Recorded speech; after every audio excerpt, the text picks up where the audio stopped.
And that's the whistle. That is it. Terrific point. Terrific point. Well played, West Ham. Okay.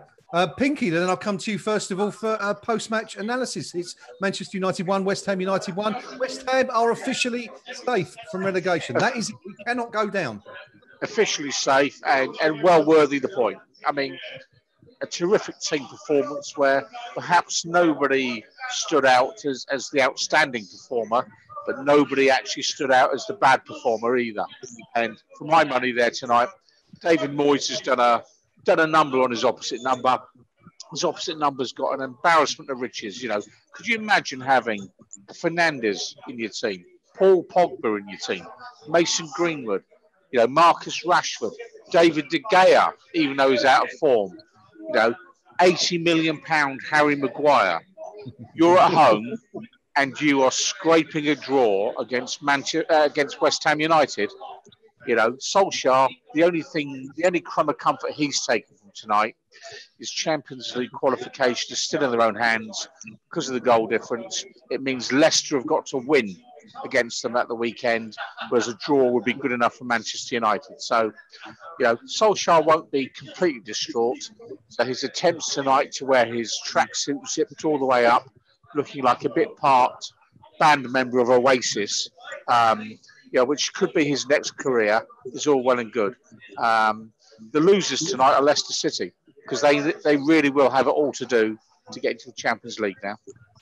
Yeah, good stuff. The result means that West Ham cannot finish any higher than 15th in the table, but it also means we cannot finish any lower than 16th, I believe. So that's given, as Pinky rightly points out, given the situation in the start of June, just before Project Restart, we were on 27 points, the same as Aston Villa and Bournemouth. Since then, we've accrued an extra 11 points. I think it is 38 we're on now. Bournemouth have taken 4, Villa have taken 7. So full credit, I think, Gnome, to David Moyes and his boys, and especially tonight. Fair play. I'm not sure if this has carried on onto all Sky Sports channels, but they've gone away from our match straight over to Anfield, which I believe kicks off, was it 8:15, whatever it is. So I haven't actually got any post-match interviews coming up on my feed at the moment. I'm just channel hopping to see. Obviously, I'd like to know, the thinking behind the penalty. But fair play. Getting back to the original question, fair play. There's still been occasions where I thought, we need the substitution now, and he's been 5-10 minutes too late making it. Yeah. But it's like he's learned that lesson. Against Watford, for example, we were on the ropes a little bit in the early part of the second half, and he did make the change, and he made it at the right time, where Haller coming on changed the shape of the team, and it meant that we were enforcing our game on them rather than vice versa. So, fair play to him, and let's see what he can do now with a proper pre-season and a whole start rather than coming into firefight. That's his next stage, and we can then judge him on that properly. Great stuff. And of course, we can now safely look forward to that. There is no possibility, Briz, whatsoever that West Ham can be relegated now. What are your views upon the final whistle, looking back at what we've just seen? I think we did well. I know we both predicted a draw before the match, and I'd like to say that was great hindsight from both of us. But 5 points, count them. 5 points.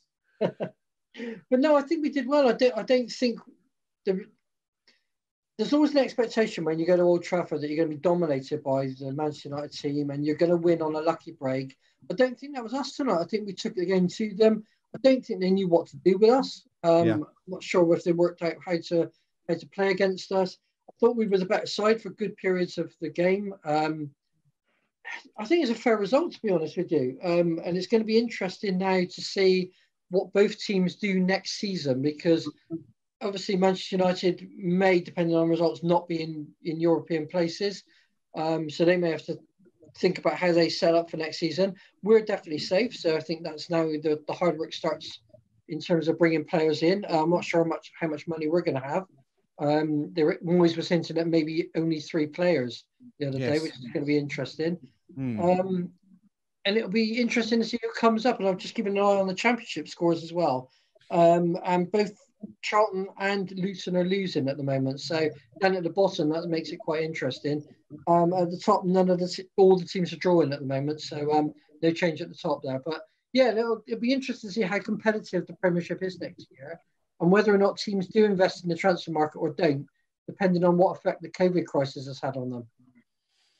Yeah, good stuff. I should point out, of course, that we are going to be here for a little bit longer, just looking back at tonight's game and the ramifications, what it means for West Ham going forward. But Briz is going to keep an eye on the championship scores for us at the same time. It is, of course, a huge night in the old, what we used to call Division 2, with everyone playing their last game of the season. And I think there's only 3 or 4 teams that haven't got a say in the promotion or the playoff or the relegation fight. So a really, really interesting night there in the championship. Rio, come to you last, my friend, for your thoughts on tonight's game. We've gone to Man United. We were expected to struggle. We've taken a point and we've looked fairly comfortable, I think, and we've survived for another season in the Premier League. Your thoughts, please, sir. I think the general consensus since the restart, and obviously the stats back up, that in the league, Man United have been one of the form teams. They've rejuvenated since the breakdown. The likes of Greenwood and Rashford have come into their own, blossomed as players. Fernandes has been an absolute find for them, been probably one of the Premier League's best players since the restart as well. Yeah. And we've gone there. We've not looked second best at any stage. We've picked up a well-deserved point. We could easily have won it. It's a thoroughly professional performance, one we should be proud of. And if this is the way that we're going to shape up under Moyes for the coming months and when the season restarts, then fair play to him. I'm looking forward to it now. I'm backing the man, because the last 6 games, 7 games, he's turned us around and we look a decent outfit. Yeah, it's often been said that Moyes struggles against the big teams, and the last few games we've seen against those in the traditional, I can't really qualify Arsenal as one of the top 6 now, but we put in a really solid performance against Liverpool. At their ground, that only went down 3-2 on the 24th of February. Arsenal, of course, we were holding them until the very, very last few minutes when one of those controversial VAR decisions went against West Ham to gift Arsenal the points. Again, only beaten by the odd goal at the Emirates. Tottenham was a bit of an aberration, to be fair, but we're not really going to call them a big team, are we? But look at recent weeks. Chelsea, chasing the Champions League, come to West Ham, sent home with their tails between their legs, beaten 3-2 by a fine performance by Moyes' West Ham. Tonight, we've seen Moyes' West Ham go to another Champions League challenger, Manchester United, and comfortably take a point. No, that's one of the things that we've always had an issue with, isn't it, really, sort of not performing against the big boys. Do these last couple of results against, as I say, Chelsea, Manchester United, and perhaps looking back a little further to those Liverpool and Arsenal games, give you renewed hope for next season against the teams we traditionally perform poorly against? A little. I think what we need is a bit more consistency and not be looking at matches that dividing them into the big teams and the lesser teams. Mm-hmm. We always seem to have a season where we'll do well against these so-called big boys, and then not bring the A game to the so-called lesser lights. Yeah, no consistency. Yeah, that's the key. I'd like to see a bit more consistency, but clearly we've got a squad there, and it's difficult to make judgments about next season based on this purely because of the completely ludicrous situation we find ourselves in, playing football at the end of July. Mm-hmm.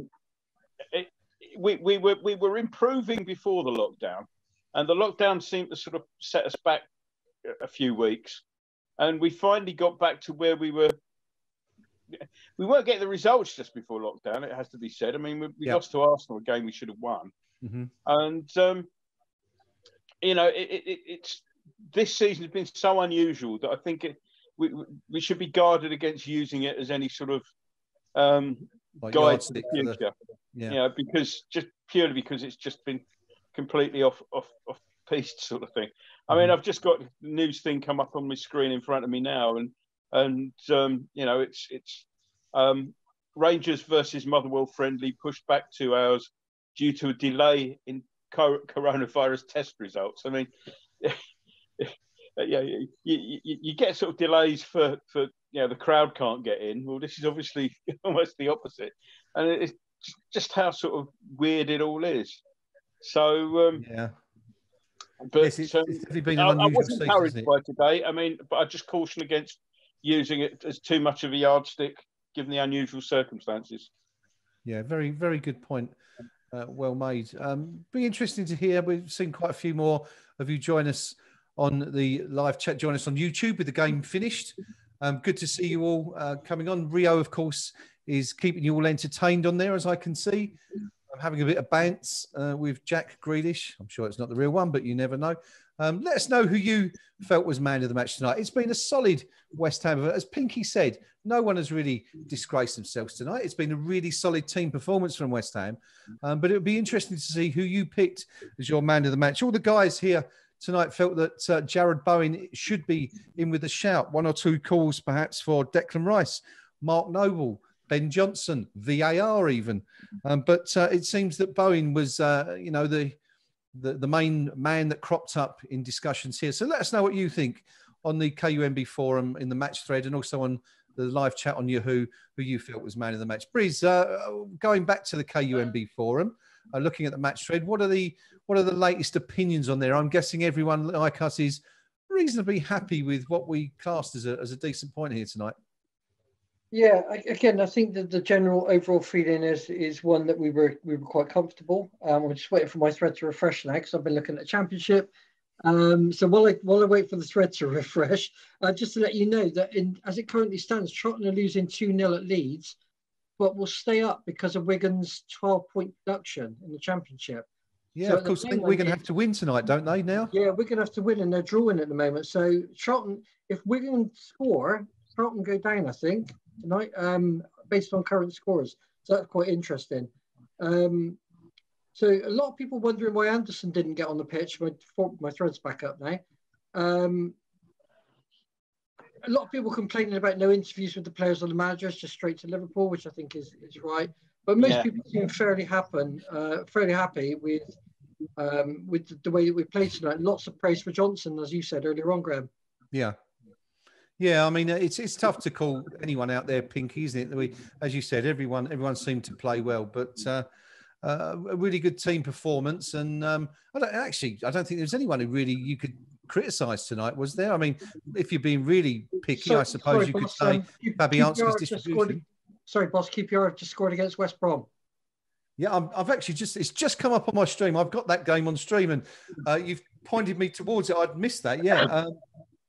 It's 34 minutes gone. Albion 0, Queen's Park Rangers 1. I'm just trying to see if there's any West Ham interest in this because, of course, we've got Grady Diangana on one side. And actually, is Hugh Gill playing? I'm not sure if Hugh Gill's playing tonight.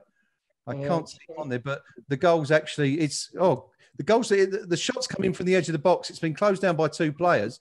The ricochets fell really kindly to whoever it was who shot, and he's just thumped it straight back in the net from the rebound. So West Brom 0, QPR 1. It's the Rangers number 14, but I can't see it's such a small screen. But Slaven Bilic takes his glasses off, mops his brow, and probably lost a few more hairs from that rather dodgy transplant that doesn't seem to be working particularly well. It's Ryan Manning who scored for QPR. So at the moment, Brentford, they need a result to, of course, Brentford or even Fulham, I think, could still be automatically promoted tonight.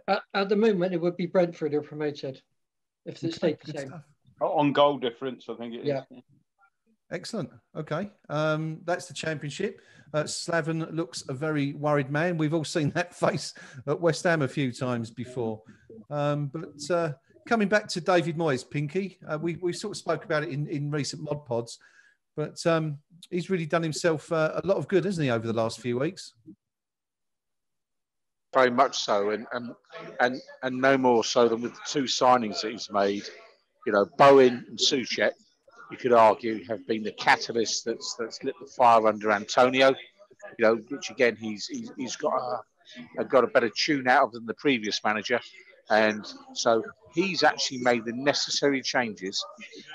And even if you include putting Noble further up the pitch, where he can hurt the opposition more than he can hurt us, Moyes has done a very good job since the restart, no doubt about it, because we were looking vulnerable. He's turned it around. He's earned his chance to do a bit better.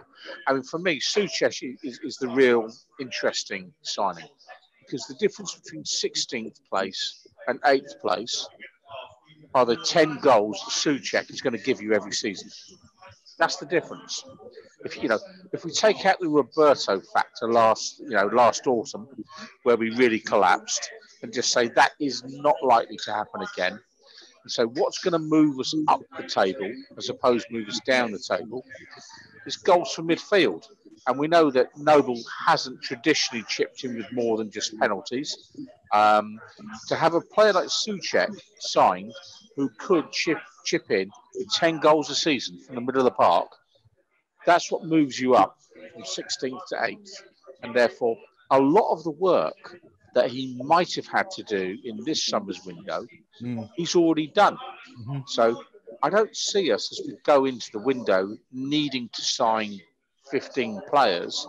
I think 3, maybe 4 will do us, and they'll see us in the top half of next season's Premier League.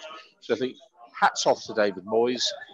And I think he really has just got a case of people see him as an old-fashioned manager because they want the latest exciting thing. Yeah. But actually, drill into the facts. He's made us more positive. He's made decisions. He's made some good signings.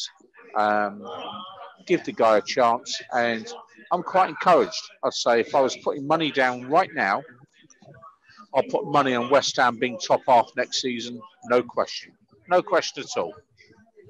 That's really encouraging stuff from Pinky. I mean, I think it's fair to say that Moyes' stock has never been higher since he's been at West Ham than it probably is tonight, having done the job yet again for the second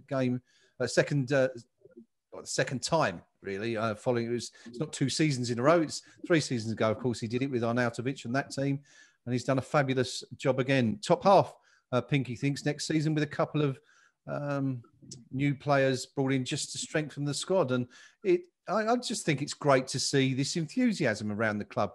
We're often accused here of being a little bit dour in our outlook and not being positive enough, but here we all are. We're all really looking forward to next season, and long may it continue. I think that's really, really good, and full credit to David Moyes for putting us in that position.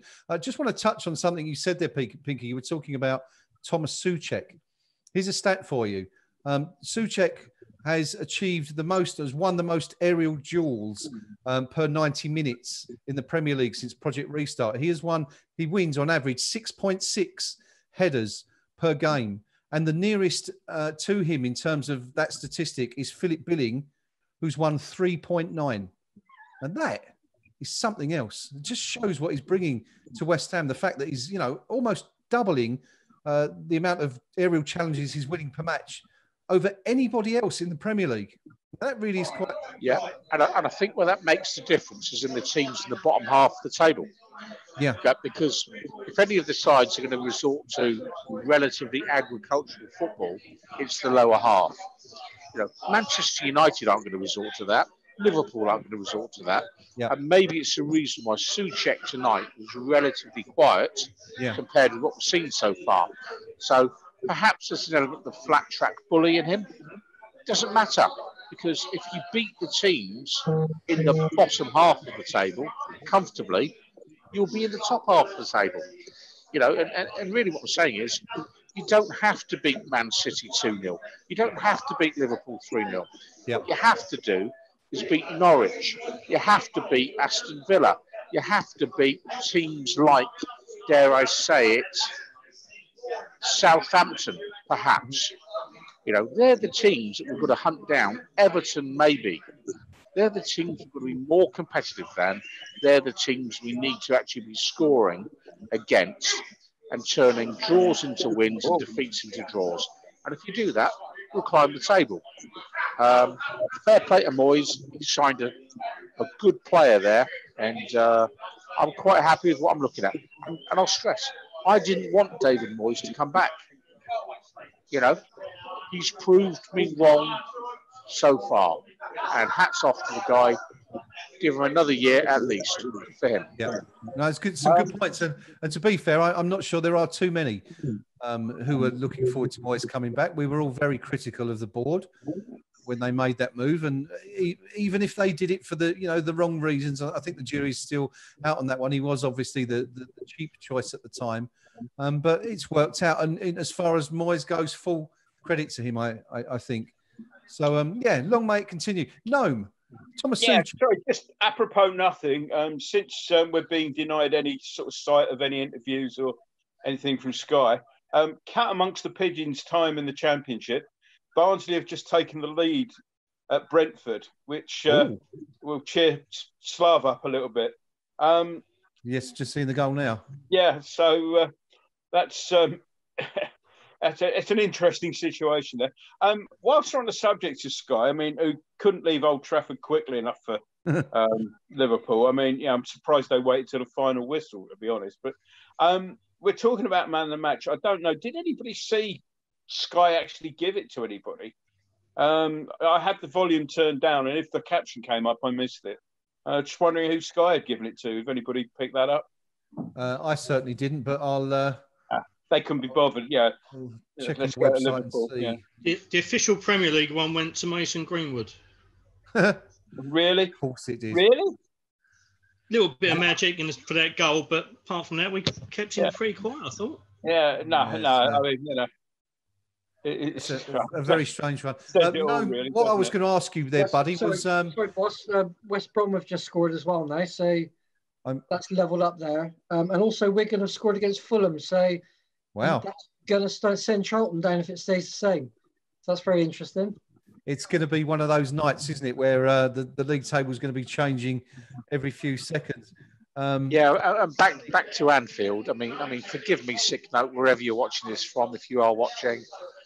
Please forgive me, but I have never wanted Chelsea to win a game of football in my life, apart from tonight, because I want them to rain on Liverpool's parade.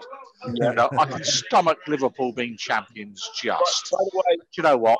Garner scored for West Brom. Chelsea 3, Liverpool 0 tonight would do me just fine, because it'll just take the gloss off it. And that's what I need to see tonight. So come on, you Blues. Yeah, wouldn't it be good? Just confirm what Gnome's saying there, Pinky. Dean Garner scoring for Albion. He's taken the ball. He's picked the ball up on the edge of the box, and he's just drilled it between the goalkeeper's legs. And we're talking about buying new players, as Pinky was there, Rio. But we've got a ready-made winger to come in there, haven't we, next season? Yeah, I mean, when he was with us last season, he looked a really good prospect, but he was far too lightweight. He needed to sharpen up, get a bit of bulk about him, get used to the rigours of regular first-team football. This spell's done him a world of good, and long may it continue. Hopefully, we could save ourselves a few bob if he can produce the same goods in the Premier League. Yeah, he's been... There's just a couple of things I'd like to point out as well. Firstly, on the live chat, thanks Steve Spraggs, who says Ben Johnson has a great future in front of him. Johnson's man of the match. Hammer Ted, good evening, gents. Very tidy performance. Oggy, Rice, Bowen, superb again. Fornell's put in a real shift. Matic was a fuck all game and had to get away with it. And Kieran Devaney, morning from Brisbane. Fornells and Bowen put in a great shift. So nice to hear comments from that. There's a couple of things I picked up from the game. First was a really bizarre booking for us. Now, Masuaku, he got done for raising his hands, yeah? Yeah, look that way, yeah. Yeah, now given his resemblance to Larry Blackman from Cameo, who implored the world to raise your hands like you don't care, isn't he just playing to type? That's a very strange reason to go into the referee's notebook, if you ask me. Just missing the cod piece, presumably. Yeah, well, we don't know what's underneath them shorts, do we? I'm not sure we'd like to know. This season can't come to an end quickly enough, can it? Just a quick word on Grady Diangana there. That was his 8th goal for Albion this season in his 31st appearance. So that's really encouraging looking ahead to next season. Breeze, is he likely to take Anderson's place? Because it looks like the Brazilian might be shipped out. Does it not this summer? Who knows? Just to let you know that Ben Johnson got Sky's man of the match. Oh, he did. Fair play there. They did mention that he's Paul Parker's nephew, by the way, just to kind of level it up a bit. But he did get man of the match. And they've put all the stats down underneath it.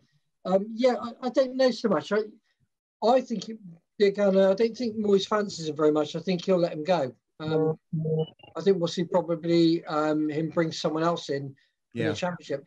He's one of those players that on his day is a world beater, but he doesn't have enough of those days. And I've seen him watched him a couple of times in the Championship now, and he fades really quickly. If he can't dominate the fullbacks quite quickly, he'll fade out of the game and quite often get taken off. So I think they'll be looking to replace him with someone different next season. Yeah, I guess the point is with that he's probably one of the assets we've got who can fetch a few bob as well, which can be reinvested into the squad, I suppose. It's we shall see what happens anyway. As I said, Grady Diangana scoring his 8th goal of the season there. One thing I wanted to ask you actually, Bruce, going back to the conversation we were having a few minutes ago about Thomas Souček. I've seen a few people say that he's essentially David Moyes' new Fellaini. Do you think that's fair, or do you think that's a bit wide of the mark? I think it's a bit wide of the mark. I think he plays in a similar way to Fellaini, but I don't think he's anywhere near the kind of quality of Fellaini. He might be a bit further in his career. I don't think he's the quality. I think Fellaini's one of those players that you kind of undervalue the contribution he makes on the pitch. There's a number of players that haven't been the kind of flashy Ibrahimoviches and things like that. They've got all the press. They've taken part in teams and literally controlled those teams. Fellaini was one of those, both at Everton and at Manchester United. When he came to Manchester United, he helped steady the ship for Moyes. I don't think he's quite that type of player. I think he's much more attacking than Fellaini was, but he definitely has that kind of mannerism about him. Yeah, I guess they're kind of a similar build, aren't they? I suppose Fellaini had that little bit of bite and nastiness about him that we haven't really seen in Souček yet. But I guess I can see the similarities in there. Rio, do you see any similarities between the two? In stature, yeah. I actually think Souček looks a better footballer to me. Fellaini was very much more dominant in the air. When Souček gets the ball on the deck, he looks a much more composed, purposeful player. But, I think most of it is based around stature and his ability to get into the box like Fellaini did. So, I can see the comparisons, but... Not sure, not convinced. I see a scornful expression coming from the rising sun on the face of a Mr. Palermo. Not at all. Not at all. Oh, okay. Do you agree? Do you think there's a viable comparison there? For my money, let's start with why we don't want the comparison. We don't want the comparison because people are scared to acknowledge that Marion Fellaini was a very good footballer for Everton Football Club. For Everton, he was terrific. Absolutely terrific. For Manchester United, you're having a laugh. And that's about how the two clubs would play their football. You can play a certain type of football at Everton, and you have to play a certain type of football at Old Trafford. Fellaini was never going to be capable of fitting in to Manchester United team. Souček, for my money, he doesn't have the leave the foot in, should we say, technique that Fellaini had while he's at Everton. So he lacks the aggression and the niggly fouls. But let's be clear. His height gives him some presence in the middle of the park. He's a player that smaller players might find imposing. And when he gets forward, as he demonstrated last weekend, he'll pop up with a header where you need it and get you the goal. And I'm afraid, for my money, what's wrong with being compared with Fellaini at Everton? Comparing with Fellaini at Man United, well, that's just about Fellaini should never have been at Man United. Yeah.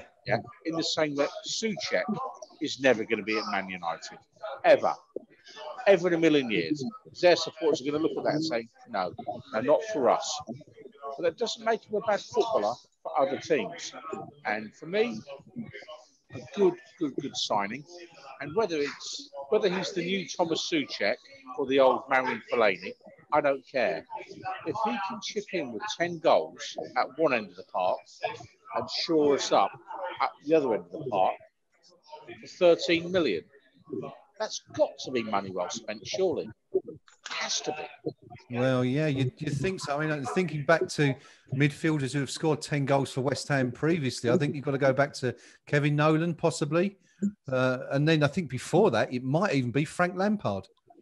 And bearing in mind that we sold Frank Lampard 20 years ago for £13 million to Chelsea, absolutely backs up what you're saying there about the value for money, I think, in terms of that transfer. So a very valid point. Thank you, Pinky. Gnome, do you agree with that? Do you see some similarities between the two players? I see some similarities, although touching on something that Pinky brought up there, I don't see Souček missing 5-6 games a season through being suspended. Yeah. Which I haven't seen, as Pinky rightly pointed out. You don't see that niggly foot left in. You don't see that nasty little elbow in the back as he's running past. And I think Souček is all the better for it. So I can see where the comparisons are, but I think that because Souček hasn't got that nasty little bit of niggle about him, he's all the better a player for it. Yeah, good stuff. Yeah, definitely seems to be something in there. I'm just having a look now because it looks like we've got David Moyes, some comments from David Moyes from the media coming through. And just to give you a few words on what he's saying so far, talking about tonight, he starts by saying, we're moving in the right direction already. We have some good young players and hopefully we will be given time. And he adds, I thought Manchester United were good, but we were a bit timid in the opening period. We grew into the game and got better. The middle period after Manchester United scored was our best period. With regards to the penalty, David Moyes says he was too far away to see it, but the reaction of the players said a lot. And with regards to the penalty incident, Moyes says, I felt Antonio taking the penalty was the right choice. We wouldn't be in this position without his goals, and I had the feeling he should take one. So interesting stuff there, Breeze. It was Moyes who made the call on Antonio, gave him, we're presuming this was done in training or before the game, but for the first time in years, Mark Noble not given that responsibility. What do you think about that? Moyes obviously holding his hands up there. Do we think he would have done the same if he'd have missed it, perhaps? I think that's a bit of damage limitation. I think I'm not sure that conversation actually took place. I'm pretty, you have your penalty takers, you have your specialist players, you have your corner takers, your penalty takers, your throws. I don't think that Moyes decided before the game if a penalty came, give it to Antonio. I think after the match, he's seen it happen. It's all gone well for us. And he's, kind of hinted that it was all prearranged and everything was amicable. I'm not sure that's necessarily the case. And I think if he'd have missed it, we might have had a different commentary afterwards. Rio, do you go along with Breeze? Do you think that might be him stretching the truth a little bit? Absolutely. I still can't explain why he really took it. And even seeing the replays, I'm still not confident every time he steps up. We know it's him, but he scares the life out of me, Antonio, from 12 yards. Yeah. Yeah. Pinky, you're always taking responsibility. They're saying it was something they determined before the game went ahead. Do you still think that's a rubbish decision? I think that's a load of cobblers from the manager, frankly. I think that's a manager who knows they're going to get stick for it, and he's just stuck up for his players, as you'd expect. But my big issue with that is already a story in social media from the usual source saying that Antonio's on a bonus if he gets 10 goals. So that's the accusation there. So the players are only in it for the money, are they? And that's what happens when you make irrational decisions mid-game, that actually people start rumour mongering, all the rest of it, and it's corrosive. And for my money, any decisions on penalty takers are taken before a game. Does anyone seriously think that our captain, Mr. Rock Solid, Mr. Conversion percentage marginally worse than Ray Stewart, is going to say, "Oh, brilliant idea, Antonio. You take the penalty kicks because you're on a hot streak at the minute, and I'll just stand to one side. You must be joking. It's a load of old baloney. But one thing I will say, just going back to the Fellaini comments, then is Souček the new Fellaini? In many ways, we're asking the question because people are saying Moyes is a one-trick pony. So, Jared Bowen, who's he replaced? Another Moyes signing. Who was the Everton or the Man United player that he's the equivalent of? Yep. Or are we actually going to accept that our manager just might have more about him than just trying to recreate what he had nearly 20 years ago at Everton? And I think he might have. So, just a question there: who's Bowen the new version of? You know, why aren't people asking that question? Because he's been every bit as effective as Souček.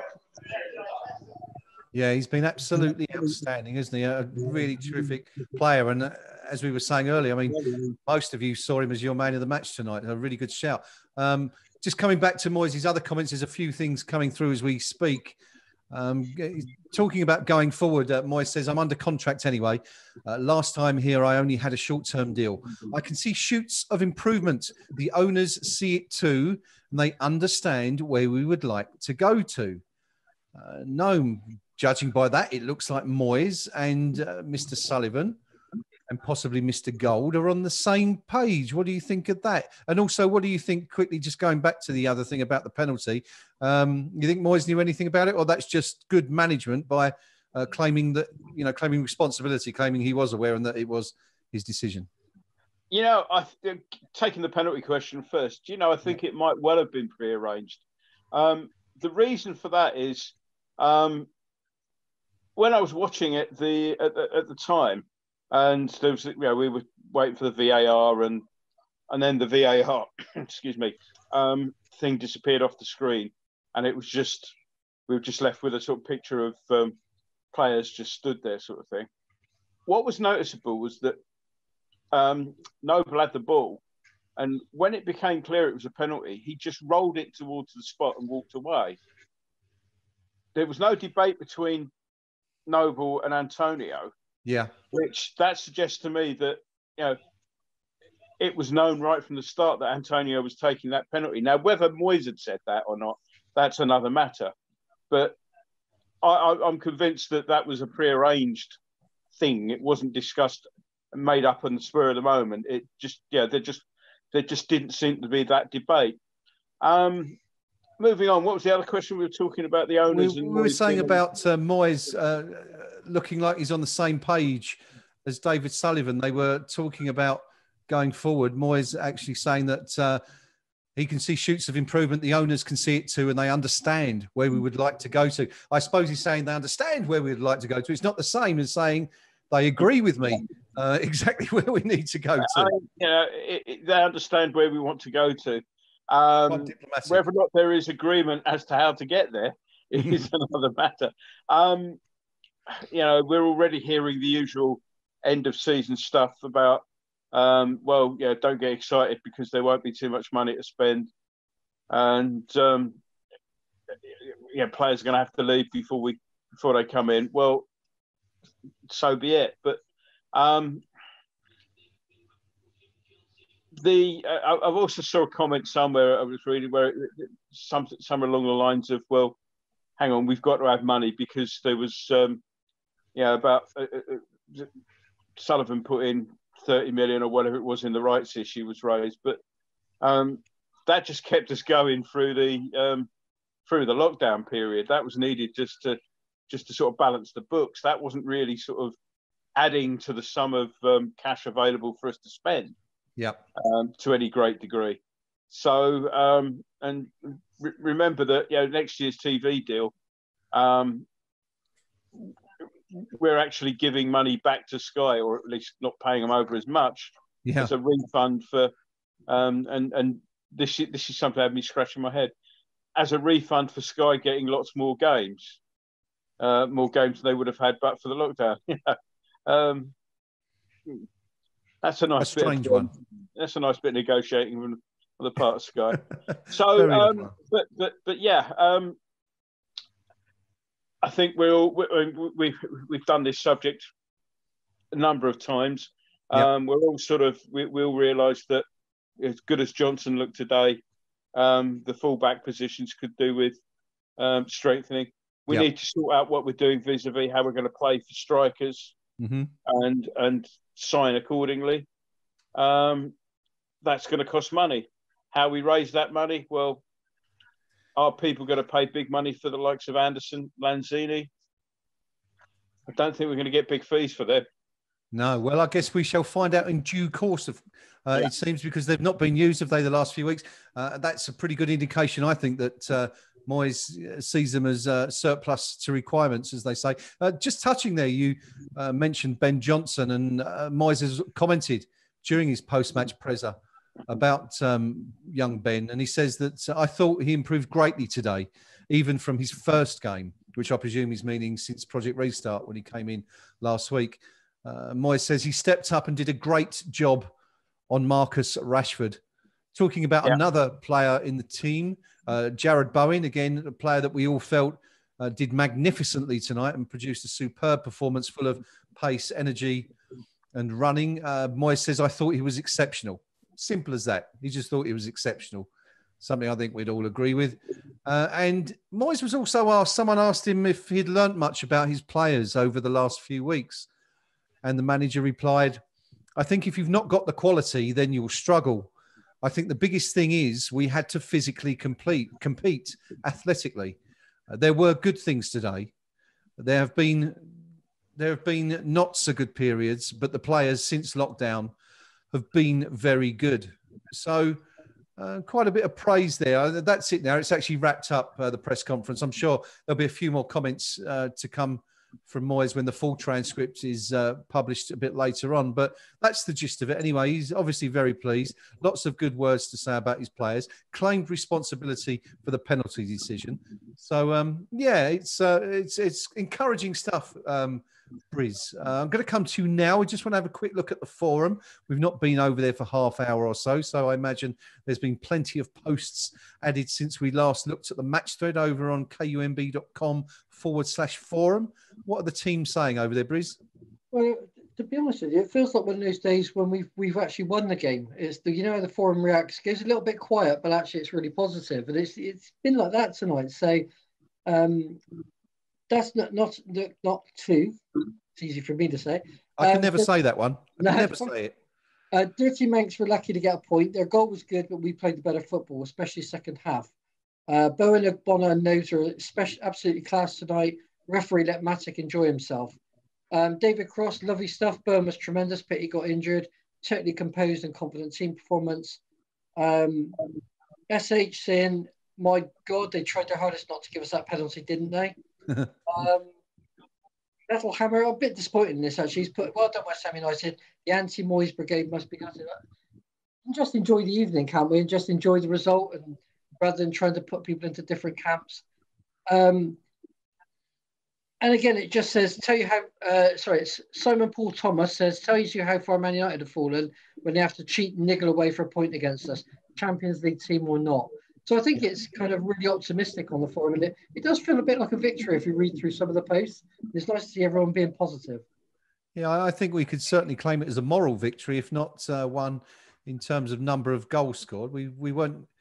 You were looking at the pre-match previews from some of the main media outlets, and I think West Ham was seen as a little more than cannon fodder tonight. So well done, Moyes. Well done, team. I think we've done superbly. Rio, you've been keeping an eye on the YouTube chat for us. There is a question there, I think, that someone wanted you to raise, and I think it's probably a good idea if you put it to Mr. Palermo first of all. Yeah, Kieran Devaney has just asked, do you think Felipe Anderson has played his last game for the club? Yes. I mean, what the manager's done in the last half a dozen games is demonstrated who's in his thoughts and who isn't. And a player that is not renowned for his work rate, a player that is costing us a lot of money, ultimately, it doesn't make him a bad footballer. It just means he's not the player that we want at West Ham United. And he would be a player that if we could get an appropriate fee for, I'm absolutely certain that David Moyes would say to the chairman, we've got to let him go. And the issue, of course, is the chairman will say, well, I want all my money back. Your predecessor said he was a great player, you know, and we're into that debate. But the reality is, just shift him.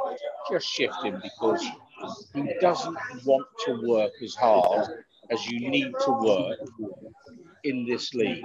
It's that simple. And Felipe Anderson at Manchester United, as the luxury player, they can afford. Felipe Anderson at West Ham United, we can't either financially or from a team ethic. So I'm afraid he's a player that we need to trade, and I'd like to think it's the last game he's played for us. And just to pick up on the point that Gnome was making there about the TV money, and we'll all be giving money back to Sky or whoever it is in the overseas leagues. One of the real dynamics in this transfer window will be match day income. West Ham United typically take £27 million a year at the gate. That's our current income because we don't play that many matches. The reality is we're only playing Premier League and probably 3 cup games a year. It's £27 million. Tottenham Hotspur and Arsenal, whether it's Europa League or Champions League, who might be playing a dozen more matches at home and with much higher revenue, stadium lockouts, the stadiums that are empty, are crippling them financially. Being absolutely no doubt that Daniel Levy is sat there desperately trying to figure out how he can get bums on seats back in at White Hart Lane. You know, or Josh Kroenke at the Arsenal, he's doing exactly the same. Arsenal are looking at a £96 million revenue shortfall per season that you can't have fans in the stadiums. And therefore, for us as West Ham United, the £27 million, while it hurts, it's hurting other clubs a hell of a lot more. And Arsenal, Chelsea, Tottenham, probably Leicester City, probably Manchester City. These are clubs that when fans cannot go to games, financially they are crippling those football clubs. And that's going to have a massive impact on the transfer window. And I put a comment today on KUMB. I think that's why we will retain Declan Rice this summer. Because no other club has actually got the readies this summer that they'll say, we're going to buy him. He's not a player that's going to win you the league. He's not the player that's going to make a difference to the top 6 side in that sense. And if our chairman's got everything about him, he'll resist every offer, because they'll all be lowball. Say, we're going to keep Declan for at least 1 more year. So the stadium lockouts are probably good news for West Ham United. Just cutting in there very quickly, West Brom have taken the lead against QPR, and it's come from another bit of Diangana magic. He's just left 3 opponents standing on the right wing, made a surging run to the left of the Queen's Park Ranger penalty box and put a low cross in that's been converted. So Diangana scores one and makes an assist. So again, great stuff for West Ham looking forward. No, I'm going to come to you on that question. The question coming from the chat, do you think Anderson will be here next season? What are your thoughts? I don't think he will. I don't think he wants to be. I think he's Moyes clearly lost patience with him after the first few games in the restart. As Pinky says, he doesn't fit in with the team ethic that is a Moyes trademark wherever he's been, or it's tried to be a trademark wherever he's been. And you know, when you look at Bowen today, who's obviously a danger going forward, but you know, he loses the ball. His first thought is, "Oh, what, that sod back," you know, and he'll cause problems left, right, and centre because that's why he was getting kicked all over the place today, because he was really sort of like fighting for every ball, and you know, it was just you just don't see that from Anderson. He loses the ball, that's him sulking for another 5 minutes. Unless there's anything happens. I mean, I'm not sure who's fit for Sunday, isn't it? But unless anything sort of weird and wonderful happens for that, and I can't see him playing again. At his greatest, and when we're playing well and we can afford that luxury, then I mean, he's had some superb games for us. I remember when we did Newcastle 3-0 up at their place. Yeah. He just had fun that day. But we've spent most of this, up till today, technically, this season, we've spent effectively in a relegation battle. Yeah. He's not the sort of player you need in that sort of situation. So I think it'd be on his way. And if we can get a half-decent fee for him, bite their arms off. Okay. So, yes, I guess the general consensus then is that it looks like Anderson has indeed played his last game for us. But I would imagine that if that means that we could keep Declan Rice in the squad next season, that I think each and every one of us, would bite their hand off to enable that to be the case. So we are going to wrap up tonight, guys. We're going to call it a day there. It's been a really good night again for West Ham United. Not only have we gone to Old Trafford and we've taken a very good point and deserved it as well. As I said earlier, we had more shots than Manchester United, 12 to their 11. And it must be some considerable time since we've gone up to Old Trafford and done something like that. So proof there that we were well worth the point, just that stat alone. It is, of course, a point that means West Ham can no longer be relegated to the Championship. Even if we do lose 20-0 to Aston Villa in Stratford on Sunday, it makes no difference. Of course, we're hoping that we can end the season on a flurry and score another 3 points and finish the season in 15th place, which is where we are now, having moved back above Brighton. It's been a really, really good last couple of weeks for West Ham. Vital wins against Watford and Norwich that have put us in a really strong position. That point tonight, as I said, ensures we cannot be relegated. We will be back, of course, on Sunday for the final game of a very, very bizarre season against Aston Villa. Of course, our visitors have it all to play for. They need to better Watford's result on Sunday. Watford play Arsenal. Villa have to better Watford's result to remain in the Premier League. But West Ham will, I'm sure, be doing all that they can to ensure that it's Villa that fall, not the Hornets. We shall, of course, as I said, we will be back here on Sunday afternoon for that. Please do come and join us once again. We thank you all for joining us today on the stream. It's been great fun chatting with you, great fun reading your comments, as it always is, and also to everyone on the KUMB forum, on the match thread, who's let us know what they thought of the game. It has finished Manchester United 1, West Ham United 1. The Hammers are safe.